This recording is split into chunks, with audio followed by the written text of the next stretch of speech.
Sementara itu, pemirsa, Ketua Tim Penggerak PKK Kota Banda Aceh, Hajah Nurmiati, membuka seminar peningkatan pola hidup sehat bagi ibu hamil dalam rangka pencegahan stunting.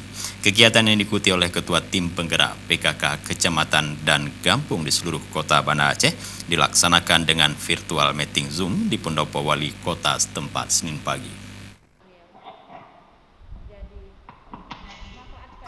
Dalam kesempatan tersebut, Ketua Tim Penggerak PKK Kota Banda Aceh, Hajah Nurmiati, mengatakan stunting adalah masalah kurang gizi kronis dalam waktu yang cukup lama yang berdampak pada kegagalan pertumbuhan si anak. Oleh sebab itu, Nurmiati meminta kepada tim penggerak PKK baik di tingkat kecamatan dan kampung harus berperan aktif dalam mencegah stunting. Menurutnya ada 3 hal yang ditekankan dalam mencegah penanganan stunting, yaitu pentingnya memperhatikan asupan makanan bergizi bagi ibu hamil, bayi dan balita terutama 1000 hari pertama kehidupan.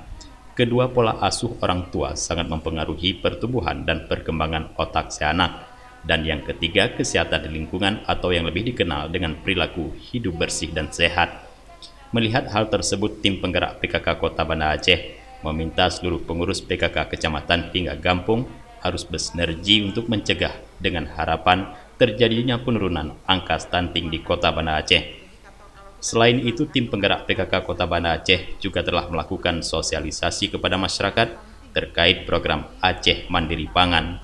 Melalui kegiatan tersebut, tim penggerak PKK harus siap berada di garis terdepan untuk mengkampanyekan gerakan pencegahan dan penanganan stunting terutama kepada ibu hamil. Dari Banda Aceh, tim liputan Aceh TV melaporkan.